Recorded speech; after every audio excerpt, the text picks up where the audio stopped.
मिलन था। और उधर से परमेश्वर कबीर जी के गुरु जी थे रामानंद ब्राह्मण, और परमेश्वर धानक जुलाहे, और रामानंद उनके वैसे तो मुंह बोले तो गुरु जी थे, लेकिन उनको पता चल चुका था परमात्मा है। लेकिन परमात्मा के आदेश अनुसार वो केवल भूमिका कर रहे थे गुरु की। अब उन ब्राह्मणों ने तोता देर में जो समागम था, सभी ब्राह्मण बुलाए थे, तो रामानंद जी तो बहुत पहुंचे हुए माने जाते थे, उसको आमंत्रित करना अनिवार्य था। वो तो आमंत्रित कर दिए। तो जहां भी रामानंद जी कबीर साहब के मिलने के बाद वो परमेश्वर को साथ ले जाते थे। अब सत्संग चल रहा था, परमात्मा बैठे थे, कबीर साहब भी बैठ के, रामानंद जी अपना बैठ गए, कबीर साहब श्रोताओं में बैठ गए, रामानंद जी उन ब्राह्मणों की स्टेज पर बैठ गए। उसमें क्या कथा सुना रहे थे वो ब्राह्मण लोग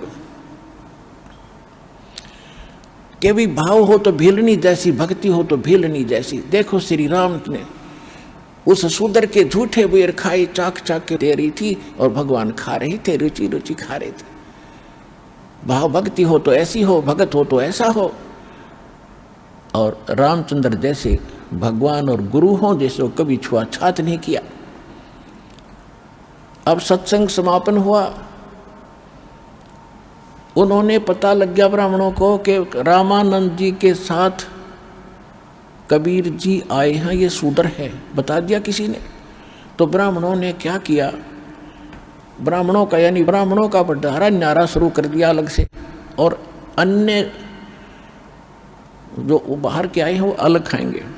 जो ब्राह्मणों का यानी पंडितों के लिए जो भोजनालय था, उसमें प्रवेश के लिए कंडीशन लगा दी कि जो चारों वेदों का एक एक मंत्र सुना देगा,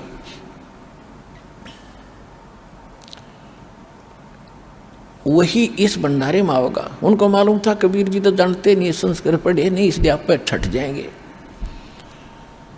अब जब सब ब्राह्मण आ रहे थे, उन्हें तो गोट रखे थे, श्लोक सुनाओ और फटते मंत्र सुनाओ और अंदर जाओ, मंत्र सुनाओ अंदर जाओ। अब परमात्मा का नंबर आया कि जी मंत्र सुनाओ। वहाँ एक भैंसा घूम रहा था, आसपास चल रहा था चारा, छोटा सा एक भैंसा।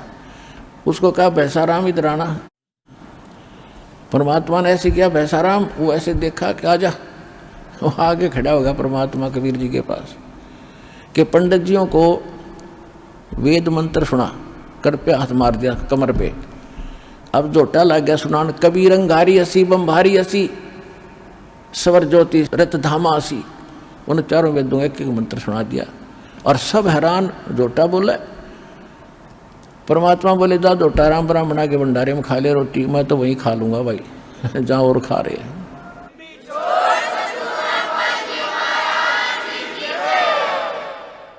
वहां कम से कम 4-5 हजार ब्राह्मण थे। परमात्मा ने 2 घंटे सत्संग किया वहां पर खड़ा होकर।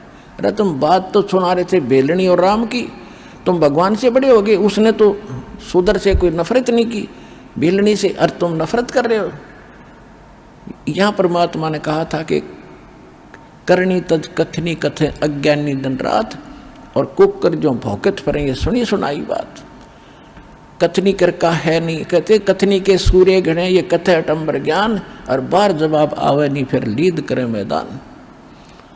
5000 ब्राह्मणों ने परमात्मा का ज्ञान स्वीकार किया और नाम स्वीकार किया और भक्ति की अपना कल्याण करवाया।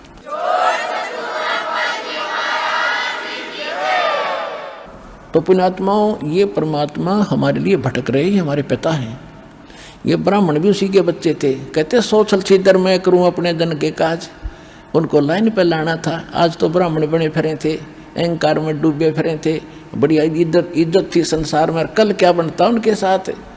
कहते पंडित हुए कुकरा हवे करे हमेश, अगले जन्म में ये ब्राह्मण कहते कुत्ते की योनि में जाकर जो सत भक्ति नहीं करता फिर भौंकता फिरे।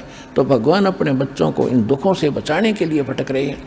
उनके लिए यही कारण बनाया और उनको सत भक्ति दी, उनका कल्याण कराया। तो प्रसंग जो चला था, परमात्मा प्राप्ति के लिए सबसे पहले प्रथम कड़ी है गुरु।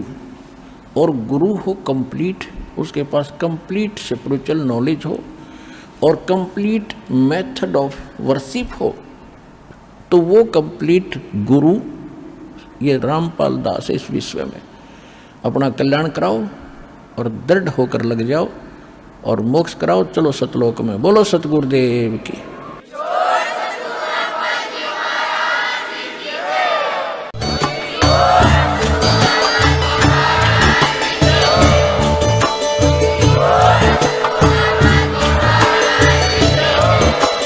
आप सुन रहे थे जगत गुरु तत्वदर्शी संत रामपाल जी महाराज जी के मंगल प्रवचन। अधिक जानकारी के लिए विजिट कीजिए हमारी वेबसाइट www.jagatgururampalji.org। संत रामपाल जी महाराज जी के शुभ आशीर्वाद से पूरे विश्व भर में 500 से भी ज्यादा नाम दीक्षा केंद्र हैं, जिन पर संत रामपाल जी महाराज जी द्वारा ऑनलाइन निशुल्क नाम दीक्षा दी जा रही है। अपने नजदीकी नाम दीक्षा केंद्र का पता करने के लिए संपर्क करें 8222880541।